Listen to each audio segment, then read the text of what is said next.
ایک بڑی طویل اور بڑی پیاری حدیث ہے۔ جب غزوہ تبوک کے لیے حضور تشریف لے جا رہے تھے، لشکر بہت بڑا تھا، 30,000 کا لشکر۔ اس وقت ایک موقع ایسا آیا کہ چونکہ رات کو سفر کیا کرتے تھے، عرب میں آپ کو معلوم ہے دن میں شدید گرمی، لہذا جب طویل سفر ہوتا تھا تو زیادہ سے زیادہ کوشش ہوتی تھی کہ رات کے وقت جتنا بھی فاصلہ طے ہو جائے۔ پھر فجر کی نماز ادا کر کے بھی جب تک دھوپ کی تمازت نہ ہو، جتنا بھی آگے سفر طے کر لیا جائے، جب دھوپ ہو جاتی تھی تو پھر قیام۔ ایک مرتبہ ایسا ہوا کہ ساری رات چلتے رہے، پھر فجر کی نماز ادا کی، پھر لشکر کا کوچ ہو گیا،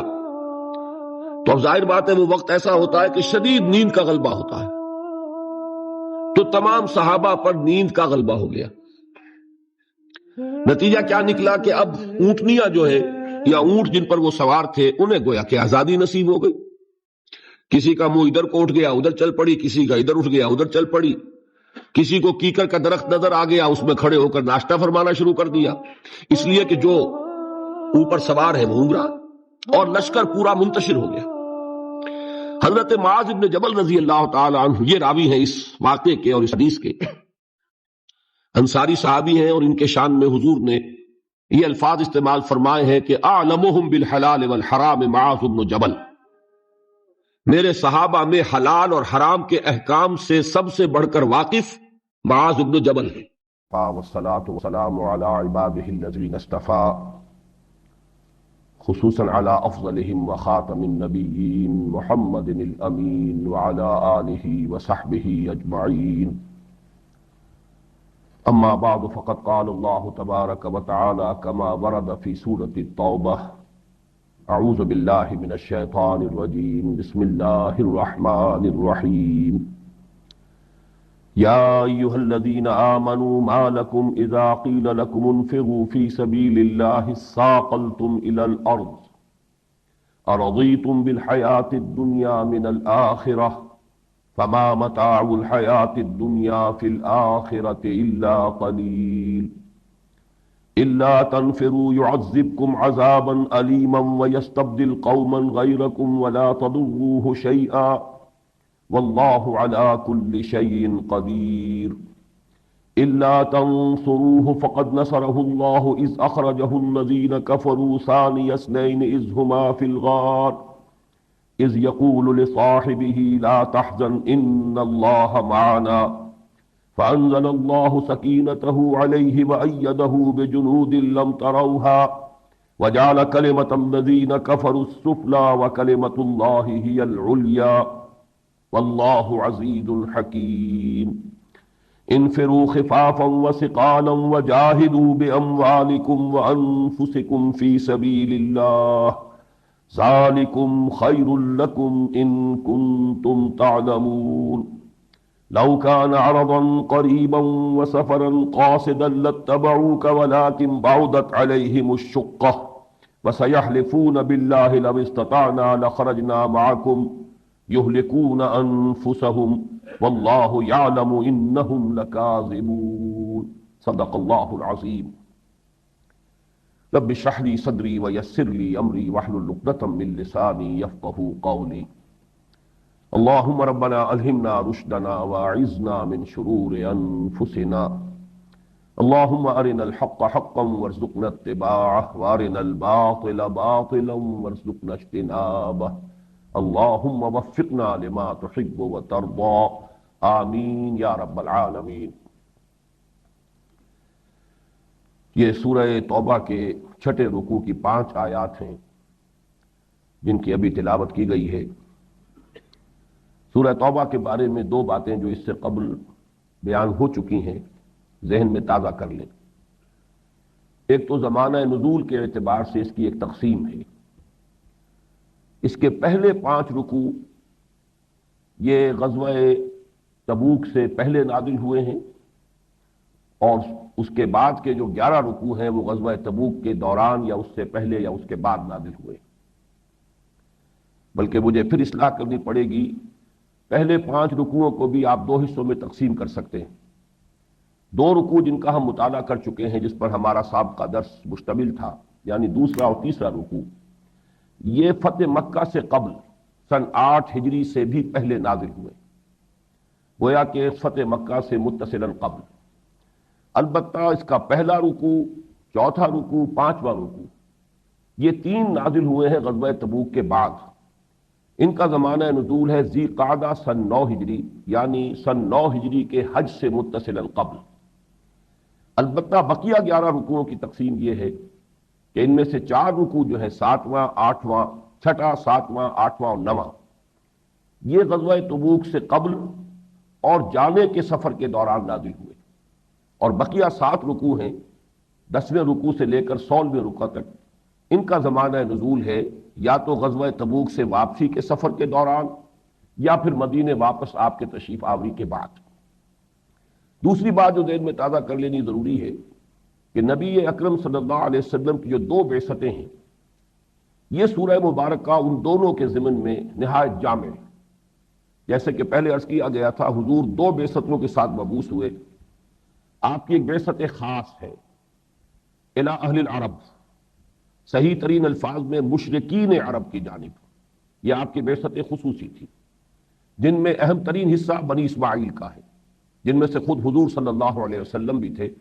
هو الذی بعث فی الامیین رسولا منہم یتلو علیہم آیاتہ ویزکیہم ویعلمہم الکتاب والحکمہ۔ تو امیین کے لیے آپ کی بنیادی بعثت، خصوصی بعثت امیین کے لیے، اور خود آپ بھی انہی میں سے تھے۔ دوسری بعثت آپ کی ہے بعثت عام، بعثت عمومی، الی کافۃ الناس، پوری نوع انسانی کی طرف، اور نہ صرف یہ کہ آپ کے اپنے زمانے کی پوری نوع انسانی، بلکہ تا قیام قیامت تمام انسانوں کی طرف آپ کی بعثت عمومی ہے۔ اب ظاہر بات ہے کہ بقیہ پوری نوع انسانی تک فرائض نبوت و رسالت کی ادائیگی کا ایک ہی طریقہ ممکن تھا جو اللہ تعالیٰ نے اپنی حکمت بالغہ کے تحت اختیار فرمایا، اور وہ یہ کہ حضور نے اپنی بعثت خصوصیہ کی فرائض بنفس نفیس خود سر انجام دیے، جس کے نتیجے میں جزیرہ نمائے عرب کے لوگوں پر اتمام حجت بھی ہو گیا، جو رسالت کا بنیادی مقصد ہے، رسلا مبشرین و منذرین لئلا یکون للناس علی اللہ حجت بعد الرسل وکان اللہ عزیزا حکیما۔ اتمام حجت، قطع عذر، جزیرہ نمائے عرب کے انسانوں تک حضور نے اتمام حجت بنفس نفیس فرما دیا۔ اور پھر جو آپ کی بعثت کی تکمیلی شان ہے، یعنی دین کا غلبہ اور اسلام کے نظام اجتماعی کا ایک ماڈل، اس کا ایک نمونہ پیش فرما دینا، یہ بھی در حقیقت ایک دوسرا درجہ ہے اتمام حجت کا، تاکہ دین حق کی ایک عملی شکل بھی دنیا کے سامنے آ جائے، حجت قائم ہو جائے ہمیشہ ہمیشہ کے لیے کہ اللہ تعالیٰ نے جو نظام دے کر حضور کو مبعوث فرمایا تھا وہ ناقابل عمل نہیں ہے، بلکہ وہ اس دنیا میں قائم ہوا ہے، اس کا ایک نمونہ موجود ہے۔ لہذا اتمام حجت کے یہ دونوں مرحلے حضور صلی اللہ علیہ وسلم نے جزیرہ نمائے عرب کی حد تک بنفس نفیس اس کی ساری ذمہ داریوں کو پورا کیا۔ اتمام حجت دعوت کے ذریعے اور نظام دین حق کے غلبے کے ذریعے سے اس کا ایک ماڈل بھی پیش کر دیا۔ اس کے ساتھ جو امت آپ نے تیار فرمائی، اب آپ کی بعثت عمومی کے جو مقاصد ہیں اور ان کے جو فرائض ہیں ان کی تکمیل کے لیے اب یہ امت گویا کہ آلہ بنی، یہ ذریعہ بنی ہے۔ یہ سارے فرائض گویا کہ حضور ہی پورے فرماتے رہے، لیکن جسے انگریزی میں آپ کہتے ہیں بائی پراکسی۔ آپ نے پہلی بعثت کے فرائض بنفس نفیس خود ادا کیے، اور بعثت عمومی کے فرائض کے لیے آپ نے امت کو تیار کر دیا اور ان کے کاندھے پر اس کی ذمہ داری ڈال دی۔ یہ جو 2 بعثتیں ہیں، سورہ توبہ کے پہلے 5 رکوعوں کا تعلق پہلی بعثت یعنی بعثت خاص کے تکمیلی مرحلے سے، اس لیے کہ 2 رکوعوں میں فتح مکہ کا تذکرہ ہے۔ فتح مکہ کے بعد ہی آپ کو معلوم ہے تاریخی اعتبار سے کہ پھر غزوہ حنین ہوا، پھر محاصرہ طائف ہوا، پھر سن 9 میں نبی اکرم صلی اللہ علیہ وسلم کی طرف سے اعلان برات ہو گیا، برات من اللہ ورسولہ الی الذین عاہدتم من المشرکین۔ یہ اعلان برات اور اذان برات جو سورہ توبہ کی پہلی 6 آیات میں ہے، پہلے رکوع میں جو 6 آیات شامل ہیں، یہ سن 9 ہجری کے حج کے موقع پر اس کا اعلان کر دیا گیا۔ گویا کہ جزیرہ نمائے عرب کی حد تک تکمیل جو ہے حضور کے فرائض نبوت و رسالت کی، اس کے مضامین ہے کہ جو سورہ توبہ کے پہلے 5 رکوعوں میں زیر بحث آئے۔ اس کے بعد جو آپ کی بعثت کا دوسرا مرحلہ تھا، بعثت عمومی، اس کے ضمن میں پچھلی مرتبہ یہ بات عرض کی جا چکی ہے کہ اس کا آغاز تو آپ نے فرما دیا تھا سن 6 کے ذی قعدہ میں صلح حدیبیہ واقع ہوئی،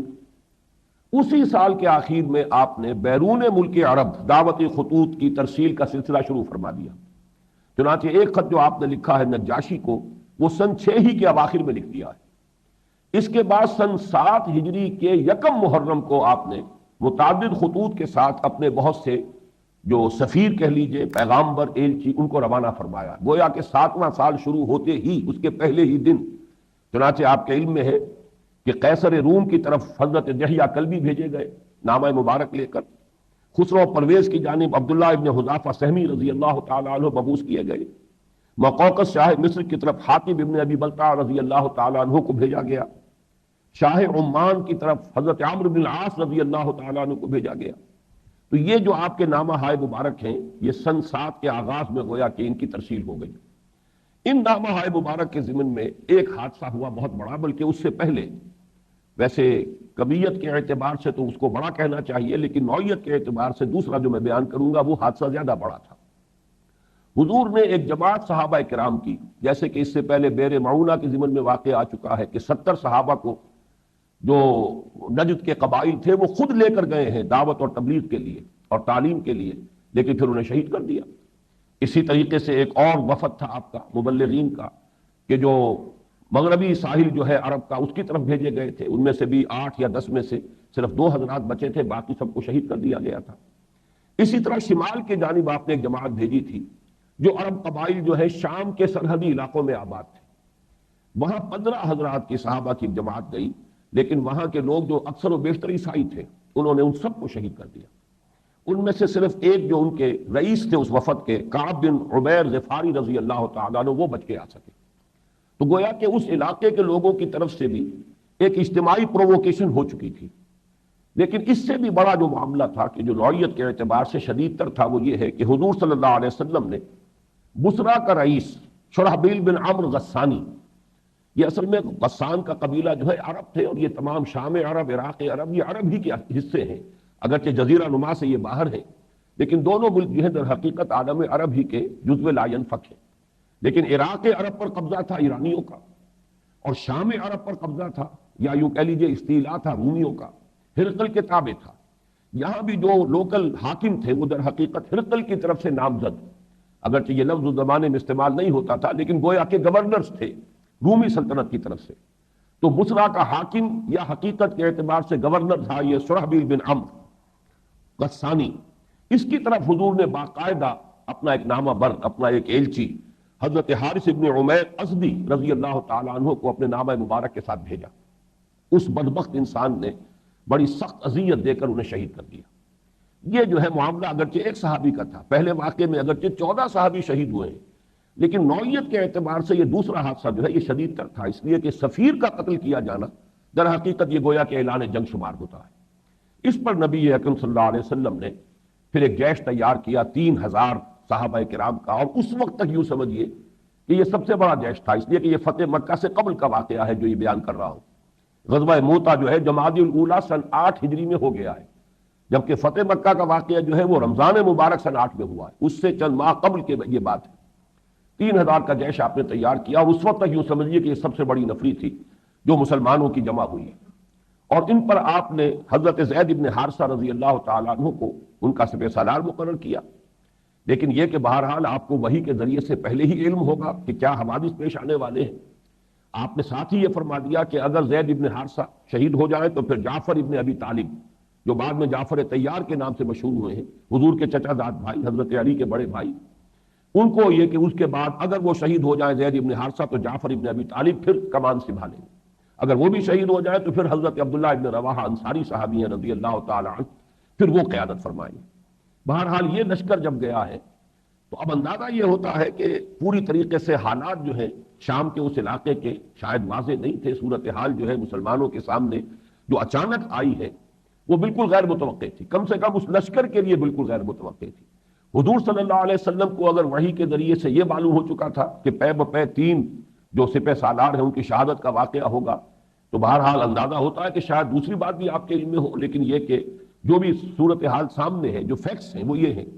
کہ جو صورتحال سامنے آئی ہے جب یہ شام کے علاقے میں داخل ہوئے، اور یہ ذہن میں رکھیے کہ شام جسے ہم کہتے ہیں اس زمانے کا شام، اس وقت کا فلسطین، اس وقت کا اسرائیل، اس وقت کا اردن اور اس وقت کا شام، اس وقت کا لبنان، یہ چاروں پانچوں ملک شامل کر لیجئے تو یہ شام عرب تھا۔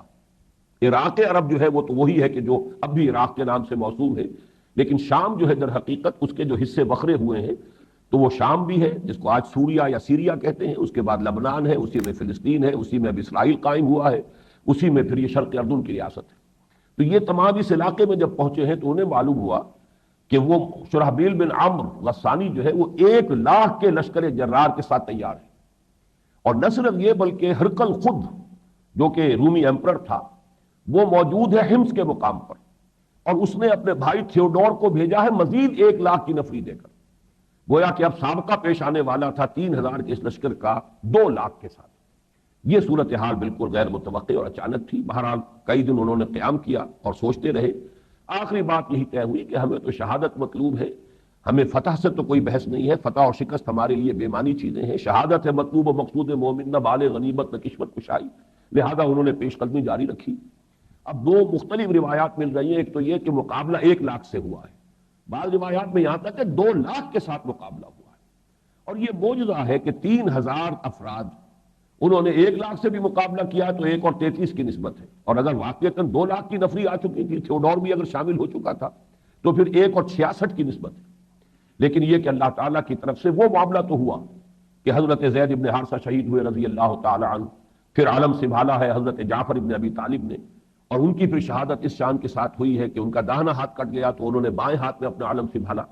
دونوں ہاتھ کٹ گئے تو پھر دونوں جو بچے ہوئے حصے تھے ان سے اپنے سینے سے چمٹا کر علم اسلام کو بلند رکھا ہے، یہاں تک کہ وہ شہید کر دیے گئے۔ اور بعد میں جب ان کی لاش دیکھی گئی تو 80 زخم تھے ان کے جسم پر، اور پورے کے پورے جسم کے اگلے حصے کے سامنے کے حصے کی طرف تھے، پشت پر کوئی زخم نہیں تھا۔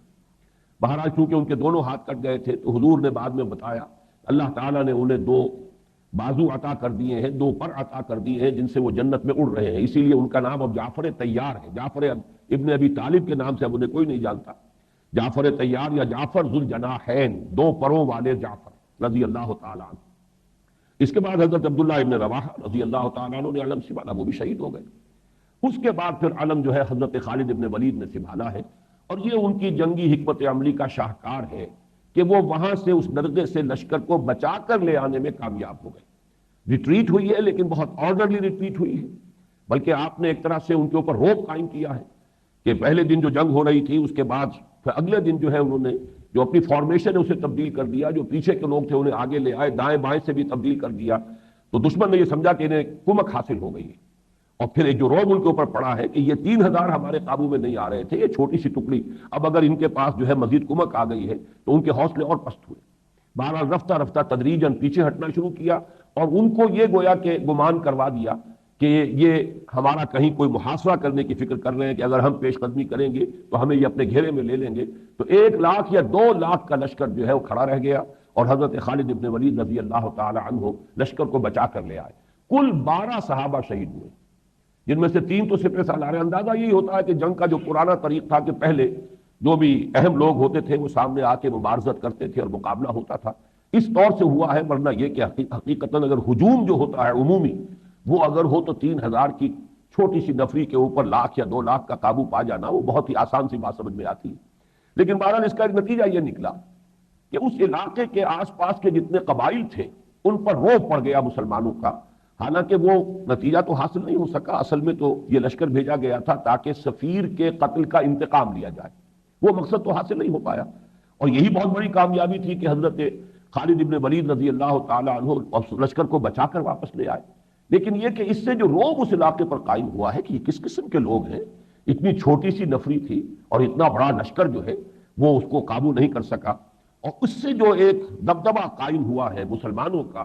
اس کے نتیجے میں گویا کہ رومی سلطنت کی چولیں ہل گئیں۔ وہ جو غلبہ اور اقتدار اور دبدبہ اور سطوت رومیوں کی تھی اس علاقے میں، اس کی چونکہ چولیں ہل گئیں، لہذا اس کے نتیجے میں اب ہرقل نے تیاری کی ہے بھرپور، اور اس نے لشکر جو ہے اپنا پورا جو ان کا اپنا ایک ٹرین سٹینڈنگ آرمیز کا جو معاملہ ہوتا تھا اس کے ساتھ اس نے پوری تیاری کی۔ ادھر نبی اکرم صلی اللہ علیہ وسلم کو اطلاعات آ رہی تھی پے بپے کہ ہرقل جو ہے خود گویا کہ پیش قدمی کرنے کا فیصلہ کیے ہوئے ہے اور ارادہ کر رہا ہے، تو حضور نے پھر پری ایمپٹ کیا، اور غزوہ تبوک جو ہے در حقیقت یہ اب دوسرا مرحلہ ہے کہ جو بیرونی آپ کی بعثت ہے اس کے جو فرائض کی ادائیگی کے ضمن میں آپ نے جو قدم اٹھایا، اس کے نتیجے میں یہ ٹکراؤ شروع ہو گیا۔ اور اسے آپ کہیں گے یہ قسمت کی ستم ظریفی سمجھیے، یا جسے آپ انگریزی میں آئرنی آف دی فیٹ کہتے ہیں، کہ رومیوں کو شکست ہوئی تھی 15 سال قبل ایرانیوں کے ہاتھوں، تو مسلمانوں نے مکے میں اسے اپنی شکست سمجھا تھا اور بہت رنج ہوا تھا اور بہت غمزدہ ہوئے تھے، اس لیے کہ رومی بہرحال حضرت عیسیٰ کے نام لیوا تھے اور ایرانی جو ہے وہ آتش پرست تھے، وہ خالص مشرک تھے، اور یہ بہرحال اللہ کے ایک نبی کے ماننے والے، کتاب کے حامل تھے۔ اس حوالے سے وہ جو سورہ روم کی ابتدائی آیات ہے، الف لام میم غلبت الروم فی ادنی الارض وهم من بعد غلبهم سیغلبون فی بضع سنین، تو اس کو ذہن میں لے آئیے کہ اس وقت مسلمانوں نے رومیوں کی شکست کو اپنی شکست سمجھا، اور انہیں اللہ نے پیشن گوئی کے طور پر خوشخبری دی کہ چند ہی سالوں میں، اور بضع کے لفظ کا چونکہ اطلاق ہوتا ہے کم سے زیادہ 9 پر، 10 سے کم پر، لہذا 9 سال کے بعد صورتحال ہوئی، ادھر مسلمانوں کو فتح حاصل ہوئی بدر کے میدان میں، اور ادھر ہرقل کو فتح عظیم حاصل ہوئی کسریٰ پر، ایرانیوں پر، اور اس سے پھر مسلمانوں کی خوشی ہوئی، دوہری خوشی ہوئی، ایک یوم الفرقان کی یعنی بدر کی فتح کی خوشی جو انہیں حاصل ہوئی براہ راست، اور ایک یہ کہ وہ مجوسی ایرانی آتش پرست جو ہے انہیں شکست ہو گئی ہے اہل کتاب عیسائیوں کے ہاتھ۔ تو صورتحال تو یہ چلی آ رہی تھی، لیکن اب اس کے بعد دیکھیے کہ یہ ہے ستم ظریفی کہ 6 برس کے بعد اب حضور صلی اللہ علیہ وسلم کا ٹکراؤ جو ہوا ہے بیرون جزیرہ نماء عرب، تو وہ انہی رومیوں سے ہوا ہے۔ یہ اللہ تعالیٰ کی طرف سے اس کی حکمت ہے، اس کے فیصلے ہیں۔ حالانکہ واقعہ یہ ہے کہ جب دعوتی خطوط آپ کے پہنچے، آپ کو معلوم ہے کہ جو رومی جو سلطنت تھی، ہرقل اس کا جو ایمپرر تھا ہرقلیس، اس نے حضور کو پہچان لیا تھا، اور اس نے جو بھی نامہ بر تھے حضرت دہیہ کلبی، ان کا اعزاز بھی کیا، عزت بھی کی، اور کوشش یہ کی تھی کہ وہ ایمان لے آئے، بشرطے کہ اس کی قوم بھی ساتھ ہی ایمان لے آئے، تاکہ جیسے کہ اس سے پہلے کبھی ہوا تھا ایمپرر کانسٹنٹائن قسطنطین نے جب عیسائیت اختیار کی تھی تو پوری مملکت عیسائی ہو گئی تھی، تو نتیجہ یہ نکلا تھا کہ وہ نظام جو تھا وہ قائم رہا۔ لیکن اب اگر ایک شخص بادشاہ ایمان لے آتا اور پوری قوم ایمان نہ لاتی، تو گویا کہ اقتدار جو اس کے پاس تھا وہ اس کے ہاتھ سے جاتا رہتا۔ یہ بیڑی تھی جو اس کے پاؤں میں پڑی رہ گئی، ورنہ اس نے پہچان لیا تھا حضور کو صلی اللہ علیہ وسلم۔ اسی طرح مقوقس شاہ مصر، اس نے بھی حضور کے ایلچی کا اکرام کیا، اعزاز کیا، پھر ایک جو ہے ہدیے بھیجے ہیں آپ کی خدمت میں، اگرچہ ایمان تو نہیں لایا۔ تیسری عیسائی مملکت جو تھی وہ حبشہ کی تھی، نجاشی تو پہلے ایمان لا چکے تھے۔ اس حوالے سے عیسائیوں کے ساتھ اب تک جو معاملہ رہا تھا وہ بہت بہتر رہا تھا۔ اصل تصادم اہل کتاب میں سے جو اب تک رہا تھا وہ یہود کے ساتھ رہا تھا۔ تینوں قبیلے جو تھے کہ جو مدینے میں آباد تھے، ان کے ساتھ تصادم ہوا، یا پھر خیبر کے یہودیوں کے خلاف جو ہے حضور نے فوج کشی فرمائی اور خیبر کو فتح فرمایا۔ لیکن عیسائیوں کا معاملہ اس اعتبار سے بہتر رہا تھا۔ تاہم یہ اللہ تعالیٰ کی حکمت اور اس کی مشیت ہے کہ بیرون ملک عرب مسلح تصادم کا آغاز جو ہے اسی عیسائی مملکت سے، رومی سلطنت سے ہوا ہے۔ بہرحال اس کے بعد جب حضور صلی اللہ علیہ وسلم کو یہ اطلاع ملی کہ اب قیصر جو ہے وہ بڑی تیاری کے ساتھ حملہ آور ہونے کی سوچ رہا، اس لیے کہ اس کا جو رعب ختم ہو گیا اس پورے علاقے سے، تو بہرحال اسے اندازہ تھا کہ اس کا تو مطلب یہ ہے کہ ہماری سلطنت کی چولیں ڈھیلی ہو جائیں گی، تو دوبارہ اپنے اس رعب اور دبدبے کو قائم کرنے کے لیے وہ کوئی فوج کشی کرنے کے بارے میں اہتمام کر رہا ہے۔ اس درجے اندیشہ رہتا تھا مدینہ منورہ میں کہ کبھی ذرا سا بھی کوئی اگر کسی طرف سے کوئی اونچی آواز آتی تھی تو مسلمان سوچتے تھے کہ شاید رومی حملہ آور ہو گئے۔ جب حضور صلی اللہ علیہ وسلم نے اپنی ازواج مطہرات سے ایلا فرمایا ہے، تو اس واقعے کی خبر دینے جو صحابی آئے ہیں حضرت عمر رضی اللہ تعالی عنہ کو، تو انہوں نے زور زور سے دروازہ پیٹا حضرت عمر کا، تو حضرت عمر گھبرا کر باہر نکلے، کیا ہوا ہے، کیا معاملہ ہے، کیا غسانی چڑھا ہے، کیا رومیوں نے حملہ کر دیا، کیا واقعہ وہ خطرہ جو ہمیں محسوس ہو رہا تھا وہ واقعے کی صورت اختیار کر گیا؟ تو انہوں نے بتایا کہ نہیں، یہ نہیں، اس سے بھی بڑا واقعہ ہو گیا کہ حضور نے اپنی ازواج کو، تمام کے تمام ازواج کو طلاق دے دی۔ ایلا جو ہے وہ ایک نوعیت کی گویا کہ پہلی طلاق کی حیثیت رکھنے والی شے ہے، اس میں رجوع نہ کیا جائے تو پھر یہ کہ خاص مدت کے بعد طلاق واقع ہو جاتی ہے۔ تو یہ صرف واقعہ اس لیے میں نے بتایا کہ ہر وقت اندیشہ رہتا تھا۔ بہرحال حضور صلی اللہ علیہ وسلم نے، اب جس کو میں نے لفظ پہلے استعمال کیا، پری ایمپٹ کیا، کہ بجائے اس کے کہ رومیوں کی طرف سے پیش قدمی ہو، حضور نے اب اعلان عام کیا۔ آپ کی حیات طیبہ کا یہ آخری جنگی سفر ہے جو آپ نے کیا ہے، غزوہ تبوک، اور یہ واحد اور پہلا سفر ہے جس میں عام لام بندی کا اعلان کیا گیا کہ ہر مسلمان پر، ہر صاحب ایمان پر فرض ہے کہ وہ نکلے، الا یہ کہ کسی کو عذر جو ہے وہ درپیش ہو، کوئی عذر لاحق ہو تو وہ بات دوسری ہے، وہ اجازت حاصل کرے، ورنہ ہر مسلمان پر فرض ہے کہ وہ نکلے۔ اور صاف صاف اعلان بھی کیا، ورنہ اس سے پہلے آپ جنگی حکمت عملی کے تحت اپنے جو ارادے تھے انہیں آپ اخفاء میں رکھتے تھے۔ جانا اگر ایک طرف ہے تو اس لیے کہ دشمن کو اس سے پہلے معلوم نہ ہو جائے کہ کیا ارادے ہیں، تو حضور کوشش کرتے تھے، توریہ فرماتے تھے، کہ جانا اگر مشرق کی طرف ہے تو وہ ایسے اقدامات کرتے تھے کہ دشمن اس مغالطے میں رہے کہ آپ مغرب کی طرف جا رہے ہیں. تو یہ تمام کام جو ہے اس مرتبہ نہیں ہوئے. صاف اعلان عام کیا ہم شام کی طرف جا رہے ہیں. سلطنت روما کے ساتھ اب ہمارا ٹکراؤ ہے. ہر صاحب ایمان کے لیے چلنا فرض ہے، الا یہ کہ کوئی صاحب عذر ہے تو وہ اپنا عذر پیش کرے اور اجازت حاصل کرے. اس وقت جو ہے مسلمانوں کے لیے ایک نہایت شدید ابتلاء اور امتحان اور آزمائش کی کیفیت پیدا ہو گئی. یوں سمجھیے جو ہم تفصیل سے پڑھ چکے ہیں غزوہ احزاب کے ضمن میں، کہ جس قسم کا شدید امتحان مسلمانوں کا غزوہ احزاب میں لیا گیا، بالکل اسی نوعیت کا اس سے کہیں زیادہ بڑے پیمانے پر، نوعیت وہی ہے یعنی کیفیت وہی ہے، کمیت اس سے کہیں بڑھ کر ہے. یہ آزمائش کا مرحلہ مسلمانوں کے لیے آ گیا. اور یہ بھی نوٹ کر لیجئے کہ اصل میں یہ آزمائش اب کن کی تھی. ایک تو وہ سابقون الاولون تھے رضی اللہ تعالیٰ عنہم اجمعین، وہ تو آزمائشوں کی بھٹیوں میں سے نہ معلوم کتنی مرتبہ گزر چکے تھے، در خالص بن چکے تھے، اپنے ایمان اور صداقت اور خلوص و اخلاص کا ثبوت بار بار پیش کر چکے تھے. لیکن چونکہ اب جو صورت پیش آئی ہے وہ یہ ہے کہ صلح حدیبیہ کے بعد بھی کثیر تعداد میں لوگ ایمان لائے، پھر فتح مکہ بھی اب ہو چکا ہے، اس لیے کہ غزوہ موتا فتح مکہ سے قبل ہے. لیکن یہ جو آپ رجب سن 9 ہجری میں جب سفر آپ کر رہے ہیں تبوک کی طرف، تو یہ تو فتح مکہ کے بعد کا معاملہ ہے. تقریباً یوں سمجھیے کہ 1 سال سے چند مہینے کم ہو چکے ہیں فتح مکہ کے بعد. اس کے بعد جو ریلا آیا، طوفان آیا، وَرَأَيْتَ النَّاسَ يَدْخُلُونَ فِي دِينِ اللَّهِ أَفْوَاجًا، تو اب گویا کہ مسلمانوں کی نفری بہت زیادہ بڑھ چکی تھی. یہ وہ لوگ تھے جو بالکل ابھی نئے نئے دائرہ ایمان میں داخل ہوئے تھے. ان میں سے بہت سے لوگ وہ ہیں جن کے بارے میں سورہ حجرات کی وہ آیت جو ہے وہ صحیح ان کی کیفیت کی عکاسی کرتی ہے. قالت الاعراب آمنا قل لم تؤمنوا ولكن قولوا اسلمنا ولما يدخل الايمان في قلوبكم، ابھی تک ایمان تمہارے دلوں میں داخل نہیں ہوا ہے. ہاں تم یہ کہہ سکتے ہو کہ ہم اسلام لے آئے یا ہم نے اطاعت قبول کر لی، لیکن اس مغالطے میں نہ رہو کہ ایمان تمہیں حاصل ہو گیا، ایمان حقیقی، ابھی تک وہ ایمان تمہارے دلوں میں داخل نہیں ہوا. اس حوالے سے اصل میں ایک بڑے پیمانے پر ایسے سب لوگوں کے لیے ایک اجتماعی آزمائش کا اہتمام ہے جو اللہ تعالیٰ نے اس غزوہ تبوک کی صورت میں کیا ہے. اس لیے کہ آپ اندازہ کر لیجئے کہ وقت کی 2 سپر پاورز جو تھیں، اس وقت کی سپر پاورز یہی تھیں، سلطنت روما، سلطنت کسریٰ. تو گویا کہ ایک سپر پاور کے ساتھ براہ راست تصادم، اوپن علل اعلان، شدید گرمی کا موسم، پھر یہ کہ طویل سفر، شام کی طرف جانا ہے، تبوک جو ہے ذرا اندازہ کیجئے کتنا فاصلہ ہے. پھر یہ کہ قحط کا عالم ہے، رسد تھی ہی نہیں، تمام ذخیرے جو ہے خوراک کے ختم ہو چکے تھے. اب وقت تھا کہ فصل تیار تھی کھجوروں کی، اور کھجور کی فصل کو بر وقت اگر اتارا نہ جائے تو وہ درخت کے اوپر ہی پڑی ہوئی ختم ہو جاتی ہے، ضائع ہو جاتی ہے. اور اس وقت اگر مسلمان وہاں سے چلے جاتے ہیں سفر پر تو ظاہر بات ہے کہ فصل جو ہے کھجور کی ایسی نہیں ہے کہ جس کو خواتین اتار سکیں. لہذا گویا کہ اس فصل کا آئندہ سال کے لیے بھی رسد کا پیشگی بندوبست ہو رہا ہے کہ ہمارے پاس جو ہے خوراک جو ہے وہ نہیں ہوگی، اس لیے کہ اب اس فصل کو اتارنے والا کوئی نہیں رہے گا. ساز و سامان کی شدید قلت، رسد کی شدید کمی، سواریوں کی انتہائی کمی، اور یہ کہ ٹکراؤ ہے سلطنت روما کے ساتھ. یوں سمجھیے کہ آزمائش، جیسا کہ غزوہ احزاب کے بارے میں ہم دیکھ چکے ہیں کہ باقاعدہ تصادم ہوا ہی نہیں، چند صحابہ شہید ہوئے، لیکن آزمائش کے لیے جو صورت پیدا کر دی گئی تھی وہ اتنی شدید تھی کہ قرآن مجید کے اپنے الفاظ زلزلوا زلزالا شدیدا، ہنالک ابتلی المؤمنون وزلزلوا زلزالا شدیدا. اور صورتحال یہ ہو گئی کہ دل جو ہے بلیوں اچھل رہے تھے، بلغت القلوب الحناجر وتظنون باللہ الظنون. تو پیش نظر یہی تھا کہ صاحب ایمان علیحدہ ہو جائیں، اور جن کے دلوں میں نفاق ہے، روگ ہے، یا جن کے دلوں میں کمزوری ہے، ضعف ہے ایمان کی، وہ معاشرے کے اندر واضح طور پر سامنے آ جائے. منافقین خاص طور پر دودھ کا دودھ پانی کا پانی جدا ہو جائے، حتیٰ یمیز الخبیث من الطیب. تو معاملہ یہی تھا کہ امتحان لینا تھا، امتحان ہو گیا. حالانکہ دو بدو جنگ کی نوبت ہی نہیں آئی. اللہ تعالیٰ نے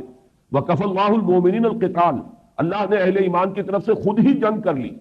اور دشمنوں کو بھگا دیا، آندھی بھیج دی، جھکڑ بھیج دیا، جس سے ان کے خیموں میں آگ لگ گئی، ان کے دیگیں چڑھی ہوئی الٹ گئی، ایک جو ہے ہنگامہ برپا ہو گیا. لہذا وہ اپنا محاصرہ اٹھا کر چلے گئے کہ صبح کو دیکھا تو میدان صاف ہے. تو جس طریقے سے وہ معاملہ تھا بین ہی یہ یہاں ہوا ہے. حضور صلی اللہ علیہ وسلم رجب میں روانہ ہوئے، 15 دن آپ کا سفر ہے جانے کا، 15 دن ہے آنے کا، اور 20 دن آپ تبوک میں مقیم رہے. ان 20 دنوں میں جو صورت معلوم ہوئی وہ یہ ہے کہ ہرقل پیچھے چلا گیا، اپنی فوجیں ہٹا کر وہ واپس چلا گیا. یہ ہے اصل میں ایک بہت اہم مسئلہ کہ ایسا کیوں ہوا ہے. اس کی وجہ جو سمجھ میں آتی ہے، اور میں حیران ہوں کہ اس کی طرف لوگوں کی نگاہ نہیں گئی ہے، کہ یہ وجوبہ ہے کہ انتہائی تیاری اس نے کی ہوئی تھی، پوری طریقے سے اہتمام کیا ہوا تھا، تو ساز و سامان فراہم کیا ہوا تھا، پھر کیا وجہ وہ پیچھے ہٹ گیا. اس کی وجہ میرے نزدیک یہ ہے کہ اسے یہ گمان نہیں تھا کہ حضور صلی اللہ علیہ وسلم بنفس نفیس تشریف لے آئیں گے، کیونکہ حضور کو وہ پہچان چکا تھا۔ اس سے پہلے جو لشکر گیا تھا 3000 کا، اس میں حضور نہیں تھے۔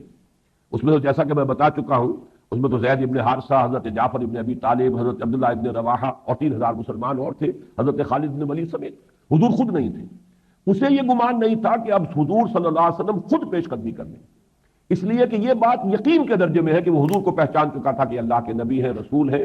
اور نبی آخر الزماں جن کی خبریں ہمارے ہاں موجود ہیں وہ یہی ہیں۔ چنانچہ کہا بھی تھا اس نے دہیہ کلبی سے رضی اللہ تعالی عنہ کہ جو کچھ تم کہہ رہے ہو اگر یہ صحیح ہے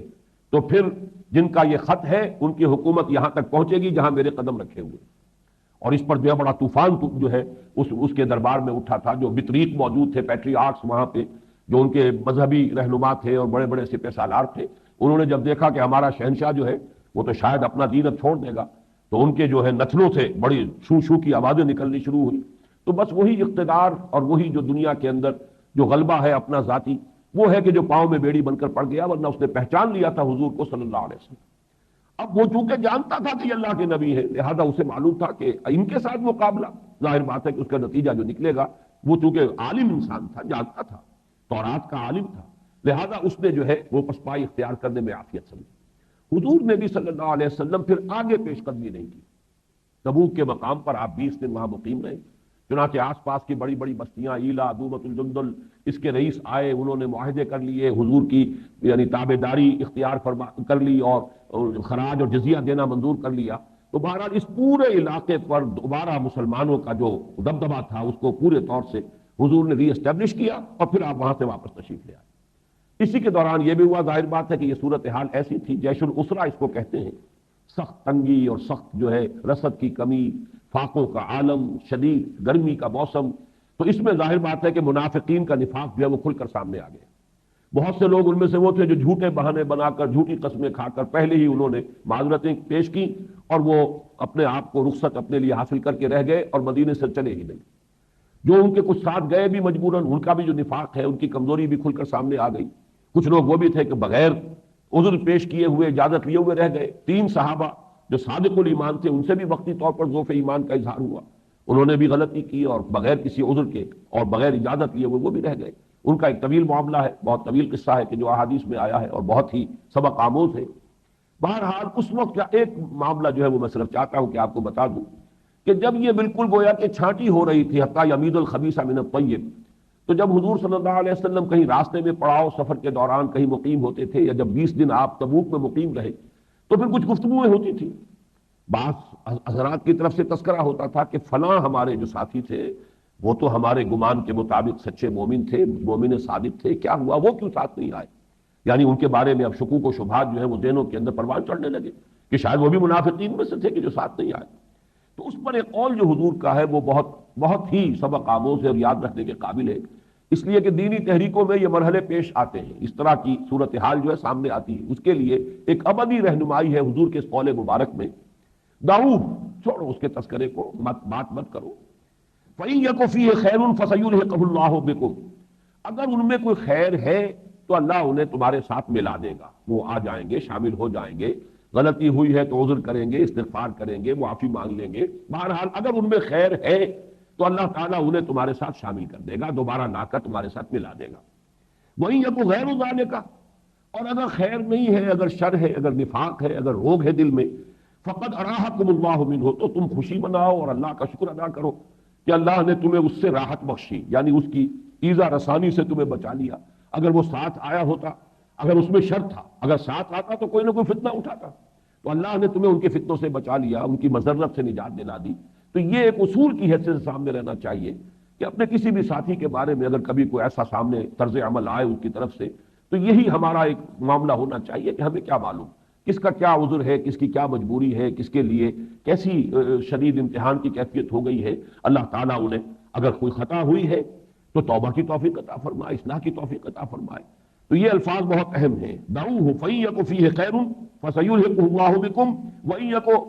غَيْرُ ذَلِكَ فَقَدْ أَرَاحَكُمُ اللَّهُ مِنْهُ۔ بہرحال حاصل یہی ہے اس غزوہ تبوک کا کہ اس میں مسلمانوں کی ایک بہت یوں سمجھیے کہ شدید آزمائش کی چھلنی میں سے گزار کر اور واضح کر دیا گیا کہ کون مسلمانوں کے جماعت میں منافقین کی حیثیت سے شریک ہے۔ اب اس کے بعد آئیے ہمیں 2 رکوعوں کا مطالعہ کرنا ہے. اب اس نشست میں تو چند آیات ہی ہم پڑھ سکیں گے انشاءاللہ اگلی نشست میں جو ہے ان 2 رکوعوں کا، اس لیے کہ صرف یہ پس منظر یہ سامنے ہو، اور یہ کہ اصل جو تھی وہ آزمائش اور امتحان، اس کی چھلنی میں سے گزارنا مقصود تھا. ساری صورتحال، اس کی ساری سختی، بالفعل کچھ بھی نہیں ہوا، جنگ ہوئی ہی نہیں، کوئی جانی نقصان ہوا ہی نہیں، مٹ بھیڑ کی صورت ہی پیدا نہیں ہوئی، لیکن آزمائش، ابتلا اور امتحان کی جو شدت تھی اس میں جس طرح سے کہ حتیٰ یمید الخبیث من الطیب والی صورتحال پیدا ہوئی ہے، اس کو اپنے سامنے رکھنا چاہیے. ارشاد ہوتا ہے یا ایھا الذین آمنوا ما لکم اذا قیل لکم انفروا فی سبیل اللہ ثاقلتم الی الارض. اے ایمان والو یا اے ایمان کے دعوے دارو، تمہیں کیا ہو گیا ہے؟ ما لکم اذا قیل لکم انفروا فی سبیل اللہ، جب تم سے کہا گیا کہ نکلو اللہ کی راہ میں. جیسا کہ میں نے عرض کیا عام لام بندی تھی، اعلان عام تھا، ہر صاحب ایمان کے لیے نکلنا ضروری ہے. چنانچہ 30,000 کا لشکر حضور کے ساتھ تبوک گیا ہے، یہ نوٹ کر لیجیے. جب تم سے کہا گیا کہ نکلو اللہ کی راہ میں، استثاقلتم الی الارض، تو تم زمین کی طرف دھسے چلے گئے. تساقلا اور استثاقلا، ایک شخص بوجھل سا ہو کر اور ایسے ہو جائے جیسے ہم کہتے ہیں کہ میرے پاؤں من بھر کر ہو گئے، چلنا دوبر ہو گیا، تو معلوم ہوتا ہے ایک اعصابی ایسی کیفیت ہے کہ انسان کو ایسا بوجھ محسوس ہو کہ اب نہ اٹھا جا رہا ہے نہ چلا جا رہا ہے، تو تم زمین میں دھستے چلے گئے. ارضیتم بالحیات الدنیا من الآخرہ، کیا تم آخرت کے مقابلے میں دنیا کی زندگی پر راضی ہو گئے ہو؟ کیا تم نے اپنا چوائس کر لیا ہے کہ بجائے آخرت کے تمہیں دنیا مقصود ہے اور مطلوب ہے، دنیا چاہیے؟ حیات دنیاوی چند روزہ یہ تمہارے نزدیک زیادہ محبوب ہو گئی ہے آخرت کی ابدی زندگی کے مقابلے میں. اب دیکھیں یہ انداز جو ہے یہ بڑا سرچنگ قسم کا ہے، یہ سرچنگ کوسچنز ہیں. ارضیتم بالحیات الدنیا من الآخرہ، یہ الفاظ ایسے ہیں کہ جو ہر شخص کو اپنے گریبان میں جھانکنے پر آمادہ کرتے ہیں کہ ذرا دیکھیں. اس لیے کہ باہر ہر درجے کے لوگ ہوتے ہیں، ایسے بھی ہوتے ہیں جنہیں وقتی طور پر کوئی ذوف لاحق ہو گیا ورنہ مومن صادق ہیں، ایسے بھی ہے کہ جن کے اندر نفاق ہے. تو ظاہر بات ہے کہ جب انسان اپنے گریبان میں جھانکے گا، اپنے دل کو ٹٹولے گا، تبھی اسے معلوم ہوگا میں کہاں کھڑا ہوں، من قیم در یوم دین، میں کس جگہ پر ہوں، میرا مقام کیا ہے. اسی قسم کا جو ہے اس سے پہلے آیت نمبر 13 جو ہم پڑھ چکے ہیں غزوہ فتح مکہ کے ضمن میں، اسی قسم کا سوال تھا اتخشونہم فاللہ احق ان تخشوا، کیا تم ان مکے والوں سے قریش سے ڈر رہے ہو؟ کیوں تم اقدام کرنے میں پس و پیش سے کام لے رہے ہو؟ اتخشونہم، کیا تم ان سے ڈرتے ہو؟ فاللہ احق ان تخشوا، تو اللہ زیادہ حقدار ہے اس کا کہ اس سے ڈرو. بالکل وہی انداز ہے، اسلوب وہی، ارضیتم بالحیات الدنیا من الآخرہ. اور یہ سوال ہر بندہ مومن کو ہر وقت اپنے سے کرنا چاہیے، اس لیے کہ اصل فیصلہ کن بات یہی ہے انسان کے طرز عمل میں، مقصود دنیا ہے یا آخرت؟ ان میں سے کس کو آپ ترجیح دے رہے ہیں؟ ایثار کا لفظ آیا ہے، بل تؤثرون الحیات الدنیا والآخرۃ خیر وابقیٰ. تمہارے سارے امراض کا اصل سبب یہ ہے، جو دینی امراض ہیں، تمہارے روحانی امراض، ان کا سب کا سبب کیا ہے؟ بل تؤثرون الحیات الدنیا، تم دنیا کی زندگی کو ترجیح دیتے ہو، والآخرۃ خیر وابقیٰ، حالانکہ آخرت بہتر بھی ہے، باقی رہنے والی بھی. تو اس کا تو ہر شخص کو ہر وقت اپنا جو ہے خود محاسبہ کرتے رہنا چاہیے کہ میرا اصل مقصود دنیا ہے یا آخرت. اور رضیتم بالحیات الدنیا من الآخرہ فما متاع الحیات الدنیا فی الآخرۃ الا قلیل. تو جان لو کہ دنیا کی زندگی کا یہ ساز و سامان، یہاں جو حرف جار آیا فی، اس کا مفہوم ہے مقابلے میں، فی الآخرت، آخرت کے مقابلے میں یہ دنیا کی زندگی کا ساز و سامان، یہاں کا عیش و آرام جو کچھ ہے، الا قلیل، بہت ہی کم ہے، نہ ہونے کے برابر. اس کو ذہن میں رکھیے کہ انگریزی میں اے لٹل اور دی لٹل میں جو فرق ہے، عربی زبان میں قلیل دونوں کے مفہوم میں آتا ہے. یہاں پہ دی لٹل انگریزی میں کہتے ہیں نہ ہونے کے برابر. اے لٹل یہ کہ کچھ ہو، تھوڑا سا ہو، اگر جس چیز سے تقابل کیا جا رہا ہے اس کے مقابلے میں بہت کم ہو، لیکن کچھ تو ہو. اور ایک دی لٹل، نہ ہونے کے برابر، کر عدم. تو یہاں وہ مفہوم یہ دے رہا ہے فما متاع الحیات الدنیا فی الآخرۃ الا قلیل الا تنفروا يعذبکم عذابا الیما. الا، یہ معلوم ہوگا کہ در حقیقت یہ ان اور لا ان سے جمع ہو کر بنا، ان لا تنفروا، اگر تم نہیں نکلو گے تو الا تنفروا، اگر تم نہیں نکلو گے اللہ کی راہ میں، يعذبکم عذابا الیما، اللہ تمہیں دردناک عذاب دے گا، تمہیں دردناک سزا کا مزہ چکھائے گا. وَيَسْتَبْدِلْ قَوْمًا غَيْرَكُمْ، اور تمہیں ہٹا کر کسی اور قوم کو لے آئے گا. یہ تو اللہ تعالیٰ کی طرف سے ابدی مشن ہے تا قیام قیامت. رسول کی امت کی حیثیت سے تمہارے حوالے کچھ ذمہ داریاں کی جا رہی، اگر ان ذمہ داریوں کو ادا نہیں کرو گے تمہیں ہٹائے گا اللہ. لیکن بہرحال رسالت محمدی صلی اللہ علیہ وسلم کی بعثت عمومی جو ہے، بعثت عامہ جو ہے، اس کے فرائض کو ادا کرنے کے لیے کوئی نہ کوئی امت درکار ہے، تو اللہ تعالیٰ تمہیں ہٹائے گا، کسی اور قوم کو لے آئے گا۔ اور یہ ذہن میں رکھیے، جب ہم نے سب سے پہلا درس جو تھا اذن قتال سے حکم قتال تک والے میں سورہ محمد صلی اللہ علیہ وسلم والی کچھ آیات کا مطالعہ کیا تھا، تو سورہ محمد کے بھی آخر میں یہ الفاظ آئے ہیں، ان تتولوا یستبدل قوما غیرکم، اگر تم پیٹھ دکھاؤ گے، روگردانی کرو گے،